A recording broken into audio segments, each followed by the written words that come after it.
Good morning 11th class. All are good. अच्छा बच्चों, तुम लोग मुझे एक ग्रुप बनाया था, तुम लोगों ने उस ग्रुप व्हाट्सएप ग्रुप बनाया था ना। अभी कुछ दिन पहले एक बच्चे का मैसेज आया था मेरे पास। जो भी बच्चा एडमिन है उस ग्रुप का, वो एटलीस्ट मुझे डेली का एक मैसेज उस ग्रुप में डाल दे कि हमने ये वीडियो देख लिया है, या स्कूल में आज हमें इस क्लास में जो भी तुम्हारा स्केड्यूल रह रहा है उसी के अकॉर्डिंग मुझे मैसेज मिलना चाहिए डेली का कि 11th क्लास कब स्मार्ट क्लास में जाके और ये जो वीडियो है वो देख रही है। और जो बच्चे नहीं आ रहे हैं, उस दिन एब्सेंट है, तो वो अपने घर पे वो वीडियो देखें। और अगर लाइट नहीं हो रही है स्कूल के टाइमिंग, जो भी तुम्हारा टाइम का स्लॉट बैठ रहा है उसमें अगर लाइट नहीं है तो तुम लोग घर जाके वो वीडियो देखो। लेकिन मुझे डेली का अपडेट चाहिए कि आप लोगों ने वीडियो देखा है या नहीं, ताकि हम कोऑर्डिनेट कर सकें कि जो भी मैं पढ़ा रही हूँ ऐसा नहीं हो कि मैं 4-5 वीडियो डाले जा रही हूँ और तुम्हारे ऊपर बर्डन आ रहा हो कि मैम ने 4 डाल दिए, हमारा अभी तक फर्स्ट वाला ही नहीं हुआ है। ठीक है, तो तुम लोग ये मुझे मैसेज करोगे। जो भी एडमिन है ग्रुप का, मैं उससे बोल रही हूँ, जो भी जिस बच्चे ने वो ग्रुप बनाया था, वो कोई क्वेरीज है तुम्हारी, कोई और कोई प्रॉब्लम चल रही है, तो तुम मुझे उसमें उस ग्रुप के अंदर मैसेज डाल सकते हो, व्हाट्सअप कर सकते हो कि हाँ। और कोई बच्चा पर्सनली कुछ पूछना चाह रहा है तो बच्चा मुझे पर्सनल मैसेज कर दे, मेरे नंबर है उस ग्रुप में। ठीक है। अब आज अपन जो टॉपिक पढ़ रहे हैं, रोज रोज मैं एक ही बात लिख रही हूँ ऊपर, बायोलॉजिकल क्लासिफिकेशन। और अब तुम लोगों को वो टॉपिक समझ में आ चुका होगा कि हम बायोलॉजिकल क्लासिफिकेशन पढ़ रहे हैं और हम किंगडम पढ़ रहे हैं प्रोटिस्टा। कुछ जब भी अपन कोई प्रोजेक्ट बनाते हैं तो फर्स्ट टाइम जब अपन कुछ करते हैं तो वो उतना उतना बेटर नहीं होता, और जैसे जैसे हम उसी प्रोजेक्ट पे और करते रहें तो वैसे वैसे वो प्रोजेक्ट या वो जो भी आपने कोई मॉडल बनाया तो वो बेटर होता है। सेम ऐसा ही अर्थ ने सेल्स के साथ किया। जब सेल्स प्रोकैरियोटिक थी तो नेचर में काफी प्रॉब्लम्स थी प्रोकैरियोटिक सेल के अंदर। न्यूक्लियस वेल डेवलप नहीं था, सेल ऑर्गेनल्स नहीं थे, जो भी सेल तुम जानते हो। तो सेल तो यही थी, फर्स्ट प्रोजेक्ट तो नेचर का यही था। सेकंड प्रोजेक्ट उसने क्या बनाया, eukaryotic cell. Fully well developed cell होती है ये। फर्स्ट ऑफ ऑल न्यूक्लियस जो होता है वो वेल डेवलप है। जो भी हमारा जेनेटिक मटेरियल है वो न्यूक्लियस के अंदर होता है। ठीक है, इंफॉर्मेशन आ रही है तो एमआरएनए है वो न्यूक्लियस के अंदर है। तो न्यूक्लियस वेल डेवलप है और न्यूक्लियस सेंटर है, कंट्रोलिंग सेंटर। जैसे कि आपके स्कूल के अंदर जो head of department, head of school है, प्रिंसिपल सर, वो न्यूक्लियस है। वैसे ही न्यूक्लियस के पास सारी पावर है किसी भी सेल के अंदर क्या बनना है, कौन सा प्रोटीन बनना है, कौन सा इनहिबिट करना है, कौन सा, ये सब इंफॉर्मेशन, जेनेटिक मटेरियल सब न्यूक्लियस के पास। तो वेल डेवलप्ड न्यूक्लियस है, डबल मेम्ब्रेन होता है इसके पास। तो जब हम सेल पढ़ेंगे तो यूकैरियोटिक जो है सेल, उसको बहुत क्लियरली करेंगे, बहुत डिटेल में पढ़ेंगे इसको। अभी के लिए इतना ठीक है कि न्यूक्लियस जो है वो यूकैरियोटिक में होता है। जितने भी सेल ऑर्गेनल्स हैं, कौन से, मेम्ब्रेन, मेम्ब्रेन बाउंडेड, वो सारे के सारे सेल ऑर्गेनल्स जो होते हैं वो इसके अंदर प्रेजेंट होते हैं। मेन मेन कुछ पॉइंट लिख रही हूँ मैं। एटीएस जो है वो राइबोसोम होता है। तो ये प्रोजेक्ट तो जो सेल बनाई प्रोकैरियोटिक से यूकैरियोटिक, ये सबसे वेल डेवलप्ड सेल थी।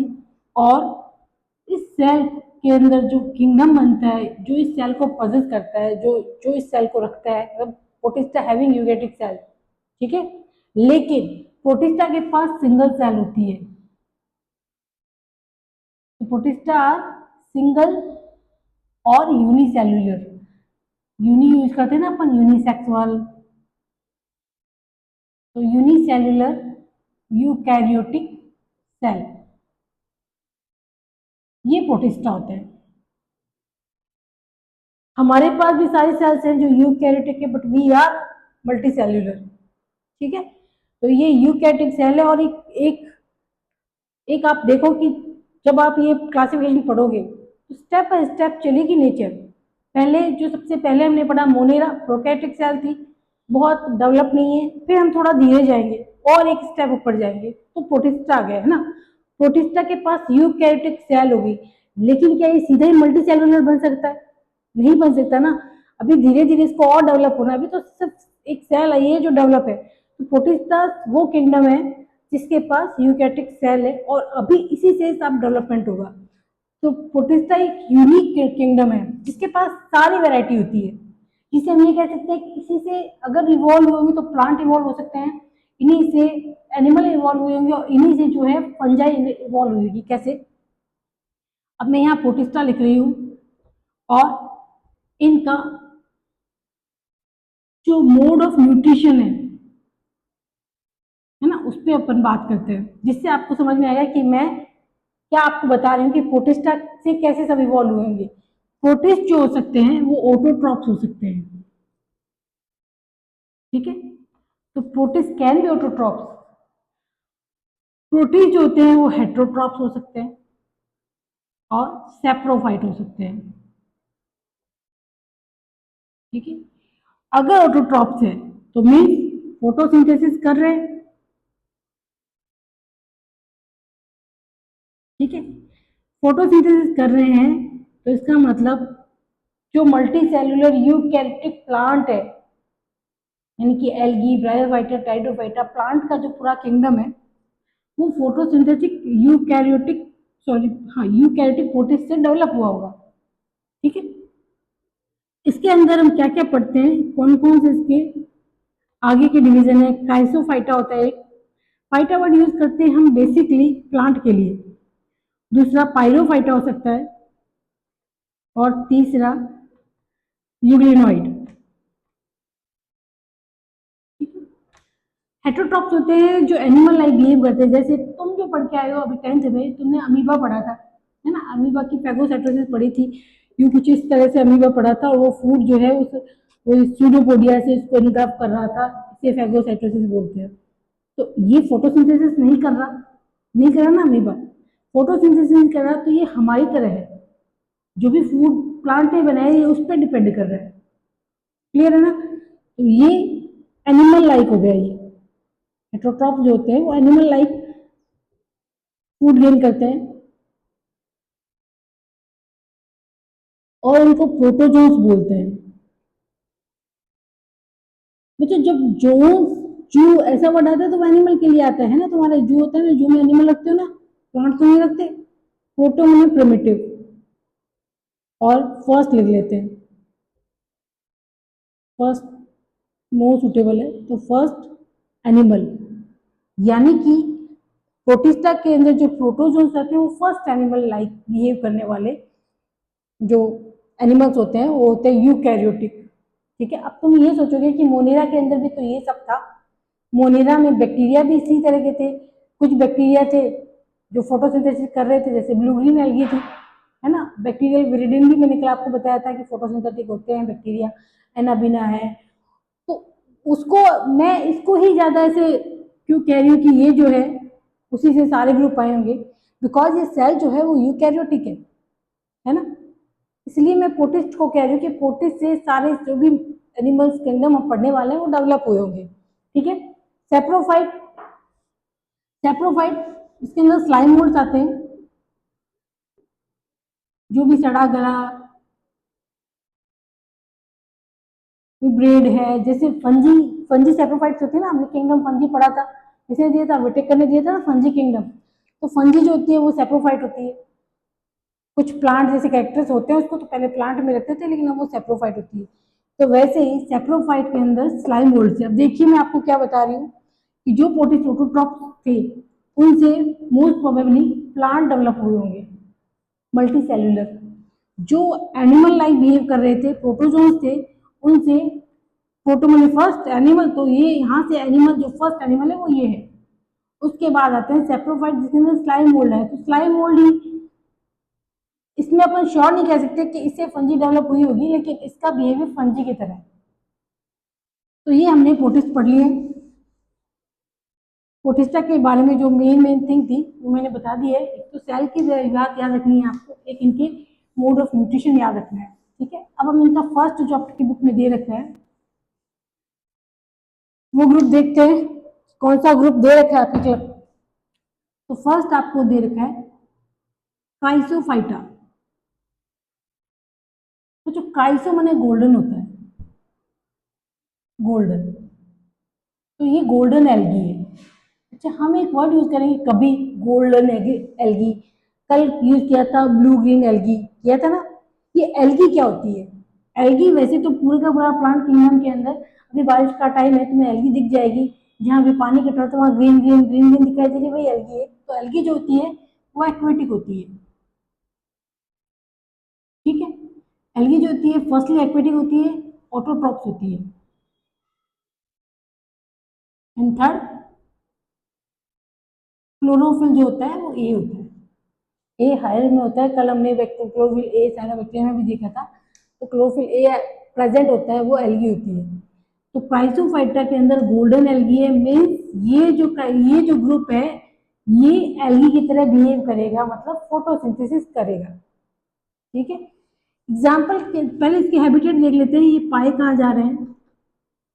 तो मोस्टली तो मरीन होते हैं, देखो एक्वेटिक मैंने लिखा है तो मोस्टली तो मरीन होते हैं, बट फ्रेश वाटर, ये फ्रेश लिखा है बच्चों, फ्रेश वाटर में भी प्रेजेंट होते हैं, ठीक है। तो मोस्टली मरीन होंगे। उसके बाद हम देखते हैं मोड ऑफ न्यूट्रिशन हमें पता चल गया, हैबिटेट हमें पता चल गई है। अब एग्जाम्पल भी देख लेते हैं इसके। एग्जाम्पल में दे रखे हैं, एक तो डायटम्स दे रखा है और एक डेस्मिड।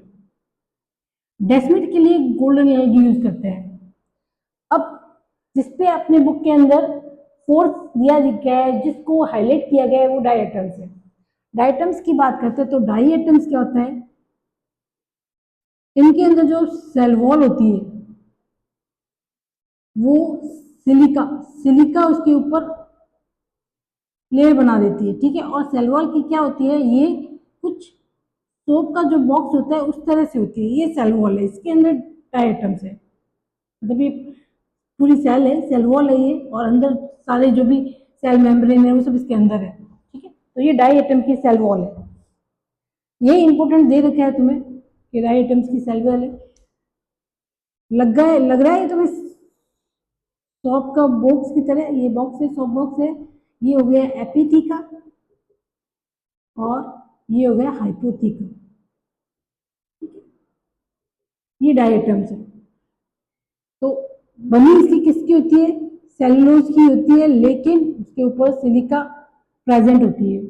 तो सिलिका अगर प्रेजेंट हो जाती है तो इसका मतलब क्या होगा, ये इंडेस्ट्रक्टिबल हो जाती है, कभी भी नष्ट नहीं होगी, खत्म नहीं कर सकते इसको, सेल वॉल को, ठीक है ना। सेल वॉल पड़ी रहेगी उसकी, ये जो है ना ये प्लेटें ये पड़ी रहेगी उसकी। तो यही प्लेटें एक्यूमुलेट होते होते एग्रीगेशन होते होते, मतलब डायटम जब डिवीजन कर रहा है तो नए डायटम सेल है वो मर जाएगी, लेकिन उसकी जो सेल वॉल है वो पड़ी है। तो ऐसे करते करते करते अर्थ पर बिल्कुल क्लस्टर सा बन जाता है इसका, तो उसे die एटेमियस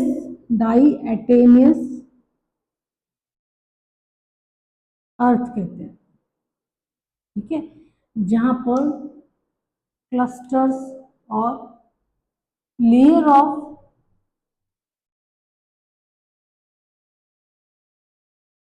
cell wall of diatoms, ये एक डाई एटम है, इसके ऊपर नया बन गया, उसके ऊपर नया बन गया, उसके ऊपर नया बन गया, तो इस तरह से अर्थ पे इनकी लेयर बननी शुरू हो जाएगी।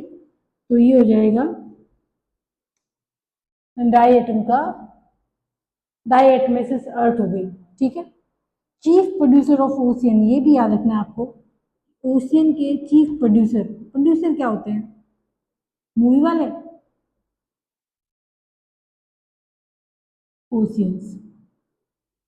तो जब भी हम फूड चेन पढ़ते हैं, तुम पढ़ के आए हो 10th में कि ग्रीन प्लांट होते हैं वो प्रोड्यूसर्स होते हैं, उसके बाद हम सब कंज्यूमर्स हैं, इन्होंने खाना बनाया और अब हम उसको कंज्यूम कर रहे हैं, तो हम कंज्यूमर्स हैं। तो सबसे ज्यादा ओशियन के अंदर डायटम जो होते हैं वो चीफ प्रोड्यूसर्स होते हैं, ठीक है। तो डायटम के बारे में हमने क्या क्या पढ़ा है, डेस्मिड भी इसके अंदर आते हैं, दोनों एग्जाम्पल है इसके, कि एक तो एक क्राइसोफाइटा के इन अंदर इंक्लूड होते हैं, इनकी हैबिटेट क्या होती है, मोस्टली मरीन होते हैं और फ्रेश वाटर में होते हैं, डायटम और डेस्मिड। इनके ऊपर ये मेन दिखा रखा है तुम्हारी बुक के अंदर कि ये जो सिलिका की ये जो सेल वॉल है।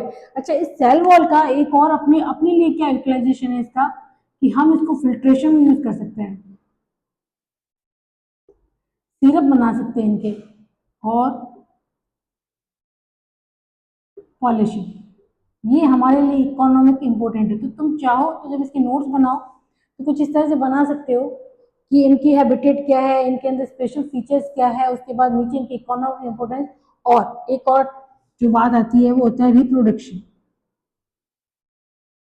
ये रिप्रोडक्शन कैसे करते हैं, जो सिंपल बाइनरी फिशन होता है इनका, और वेजिटेटिव हो सकता है। तो एक सेल है, उसके अंदर और क्या होता है, सेक्सुअल हो सकता है। तो ये इनके रिप्रोडक्शन है। ठीक है, क्लियर है।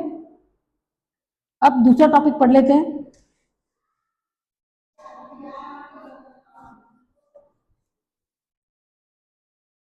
दूसरा टॉपिक अपना पायरोफाइटा है।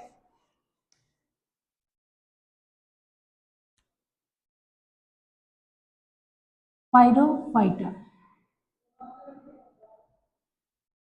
पायरो मीन्स फायर, ठीक है, फायर एल्गी, तो ये फायर एल्गी है पायरोफाइटा। अच्छा, इनको डाइनोफ्लैजिलेट भी बोलते हैं, डाइनोफ्लैजिलेट मीन्स इनके पास दो फ्लैजिला है, यानी डाइनो और बायोफ्लैजिलेट दोनों बोल सकते हो आप। बायोफ्लैजिलेटा और डाइनोफ्लैजिलेटा कुछ ऐसा डेस्मिड जो है, सॉरी, जो पायरोफाइट्स हैं, डाइनोफ्लैजिलेट कुछ इस तरह से हो सकते हैं, मैं आपको बताती हूँ। इनकी सेल वॉल जो होती है, अच्छा ये हैबिटेट में यहाँ लिख देती हूँ इसकी, हैबिटेट इंपॉर्टेंट होता है, हैबिटेट मरीन होते हैं ये, ठीक है। इनकी जो सेल वॉल होती है वो सेल्यूलर प्लेट की होती है, ये देखो ये प्लेट्स बना रही मैं, सेल्यूलर प्लेट की होती है ऐसे, सेल्यूलर, सेल्यूलोज दिख रही है मैं, ठीक है, सेल्यूलोज की प्लेट होती है, ये सेल्यूलोज की प्लेट हो गई, ये सेल वॉल इसकी। डायनोफ्लैजिलेट है, मतलब दो फ्लैजिला में बनानी है, तो एक फ्लैजिला इनकी लॉन्गिट्यूडिनल होती है, ये लॉन्गिट्यूडिनल फ्लैजिला है।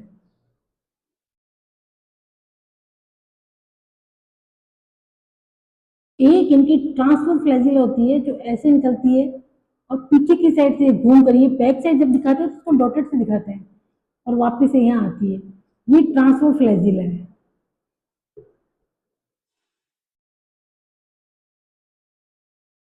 ये जो ट्रांसफर फ्लैजिला है, इससे डायनोफ्लैजिलेट रोटेट कर सकते हैं, जैसे तुम लोगों ने वो लट्टू देखा होगा जो घूमता है, तो ये ट्रांसफर फ्लैजिला डायनोफ्लैजिलेट को यूं रोटेट करवा सकती है। क्लियर है। अच्छा, और इसके अंदर एक एग्जांपल है, इनके पिगमेंट, इनके अंदर जो पिगमेंट होते हैं उसके बेसिस पे इनका क्लासिफिकेशन हो सकता है, जैसे ब्लू है, रेड है, ऐसे पिगमेंट है। एक एग्जांपल दे रहे अपने गॉनिलॉक्स का, रेड टाइड। ये इसमें क्या होता है बच्चों की, ये जो होता है ये बहुत डिवीजन बहुत जल्दी करता है, फास्ट डिवीजन करता है ये, मतलब सेलुलर डिवीजन में फटाफट फटाफट फटाफट। ये डायनोफ्लैजिलेट है, ऐसी दो फ्लैजिला हो गई इसके अंदर, ठीक है, गॉनिलॉक्स की बात कर रही हूँ मैं, रेड टाइड कहते हैं। और पूरे ओशियन के अंदर इसकी पूरी की पूरी लेयर इसी की हो जाती है, डायनोफ्लैजिलेट की। और बुरा क्या है कि चलो इसने कब्जा कर लिया ओशियन पे, समझ में आ गया, ठीक है, इसने इसने बहुत अच्छा रिप्रोडक्शन किया, हम मान लेते हैं कि भाई रिप्रोडक्शन अच्छा है इसका, ठीक है, घूम घूम के घूम रहा है चक्री की तरह, सब जगह पहुंच गया, ये बात ठीक है। लेकिन बुरा क्या है इस रेड टाइड के साथ, कि ये जो गॉनलॉक्स होता है ये टॉक्सिन सिक्रीट करता है, और ये जो टॉक्सिन होता है वो जो भी एक्वेटिक एनिमल्स हैं उनके लिए हार्मफुल होता है। तो रेड टाइड दिखता है तुम्हें, कहीं ना कहीं मिल जाएगा, अगर तुम रेड टाइड देखना चाहो तो तुम गूगल करते रहते हो तो गूगल करना, रेड टाइड दिखेगा तुम्हें। ये सब चीज़ें हैं जो विजुअली मैप में दिखा नहीं सकती, लेकिन अब टाइम इंटरनेट का है तो कुछ भी तुम्हारे हाथ से दूर नहीं है, तुम बहुत जल्दी सब कुछ देख सकते हो जो जो मैं बोल रही हूँ उनको। और मैं ये चाहती हूँ कि तुम जाके, बोर्ड पे मैं पढ़ा रही हूँ अच्छी बात है, कोई भी विजुअली अगर तुम्हें दिखा रहा है, जिनके पास अच्छा बोर्ड है, डिजिटल बोर्ड, और तुम्हें कोई विजुअल दिखा रहा है तो वो तुम देखा करो। कोई तुम्हें गोनिलॉग्स की, डायटम्स की पिक्चर्स दिखा रहा है और एनिमेशन दिखा रहा है तो तुम्हें वो देखना चाहिए, ठीक है। अच्छा, थर्ड वन इज यूग्लिनोइड। यूग्लिनोइड के अंदर यूग्लिना आता है। अच्छा, यूग्लिना क्या होता है? यूग्लिना कनेक्टिंग लिंक होता है। बात तो हम एक बार पहले भी कर चुके हैं, कनेक्टिंग लिंक प्लांट और एनिमल की। मीन्स इसके अंदर भाई दो फीचर्स होते हैं, कुछ प्लांट की तरह बिहेव करेगा, कुछ ये कनेक्टिंग लिंक हमें मिलती जाएगी। आज तो तुमने बायो पढ़नी स्टार्ट की है, जब भी तुम कोई भी जाओगे तो कोई ना कोई कनेक्टिंग लिंक होगी, सीधा कूद के नहीं जाते हैं ना।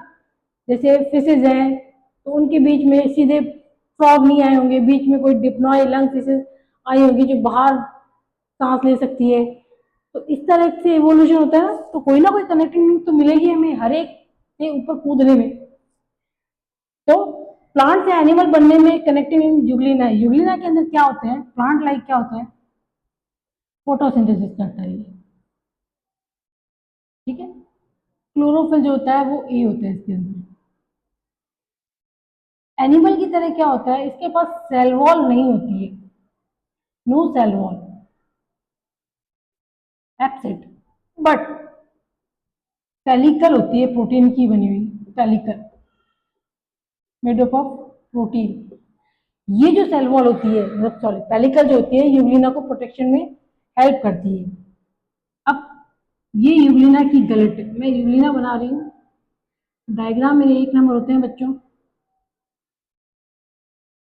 ये मेरा यूग्लिना है, ठीक है। यूग्लिना के अंदर ये उसका गलत है जिससे वो खाना खाता है, जब वो एनिमल लाइक करता है तो ये उसकी एक लॉन्गिट्यूडिनल, दोनों ही लॉन्गिट्यूडिनल है पर एक लंबी है और एक छोटी है। तो एक लॉन्ग उसकी एक फ्लैजिला निकल रही है, बाइफ्लैजिलेट है ये भी, लिख देती हूँ मैं यहाँ बाइफ्लैजिलेट। जो पीछे बन गया वो तो आगे मिल ही जाता है। अच्छा, डायटम्स में एक बात बोलना तो मैं भूल ही गई, ये कि बाई जो डायटम्स होते हैं उनमें फ्लैजिला नहीं होती है, ठीक है। तो डायटम यहाँ से वहां मूव कैसे करते हैं, जैसे एक बार प्लैंकटन, पानी आता रहे हम पानी के बहाव से जाते रहे ऐसे, ठीक है। तो उनको फाइटोप्लैंक्टन बोलते हैं, जो रिवर जो भी वाटर करंट है उसके साथ मूव कर जाते हैं। तो डायटम्स वाटर करंट के साथ मूव करते हैं क्योंकि उनमें फ्लैजिला नहीं होती। अब ये अपनी मर्जी के मालिक है, उनके पास फ्लैजिल है। एक तो शॉर्ट फ्लैजिला होगी, एक लॉन्ग होगी, यहाँ मैं लॉन्ग लिख देती हूँ, लॉन्ग लॉन्गिट्यूडिनल फ्लैजिला, और एक ये होगी शॉर्ट। ये लॉन्ग जो होती है तो इसको मोशन में हेल्प करती है, मतलब मूव करेंगे ये। और ये जो होती है ये इसको कैप्चरिंग, फूड कैप्चरिंग में हेल्प करती है। देखो ये फूड कैप्चर कर रहा है और इसके पास यहाँ पर पिगमेंट भी है, क्लोरोफिल ए, मतलब अगर इसका क्लोरोफिल है तो उसके पास क्लोरोफिल ए भी है, प्लस में इसके पास क्या है कि ये फूड कैप्चर भी कर सकता है। तो समझ में आ गया ना, अगर कंडीशन अच्छी है, सनलाइट फुल मिल रही है तो ये फोटोसिंथेसिस कर लेगा। और रेदर देन अगर नहीं है ऐसा कुछ तो भाई अपन तो खाना खा लेंगे, तो ये क्या करेगा, गलेट के थ्रू फूड को कैप्चर करके और अपना न्यूट्रिशन ले लेगा। इसलिए यूग्लिना जो है वो कनेक्टिंग लिंक है, ठीक है, क्लियर है। अब तुम्हारे लिए आज के लिए मेरे ख्याल से इतना बहुत है, 15-20 मिनट का वीडियो है। पढ़ाने को तो मैं ये पूरा टॉपिक करवा दूं अभी, लेकिन ये मेरे लिए बहुत ईजी है कि मैं तीनों के अंदर डिफरेंस देख सकूं और ये कर सके। लेकिन तुम थोड़ा थोड़ा कहते हैं ना, थोड़ा थोड़ा करके खाना चाहिए, तो थोड़ा थोड़ा करके पढ़ो, फिर तुम्हारी ब्रेन की कैपेसिटी ऐसी हो जाए कि तुम सारी बायो एक साथ झेल सको। अभी तो तुम नए नए आए हो ना, थोड़ी ब्रेन कैपेसिटी ऐसी बन जाए तो तुम एक साथ बहुत सारी चीजें समझ में आने लग जाए, फ्लेजिला ये वो। अभी तुम्हारे थोड़ा सा इतना इजी नहीं है, तो अभी 3 टॉपिक बहुत है। हमने सपोज प्रोटिस्टा के जो भी फोटोट्रॉप्स थे उनको पढ़ लिया है, तो कल हम क्या पढ़ेंगे, कल हम प्रोटोजोन्स पढ़ेंगे और स्लाइम मोल्ड्स पढ़ के कल प्रोटिस्टा जो है वो अपना कवर कर लेंगे। ठीक है, जय हिंद जय भारत।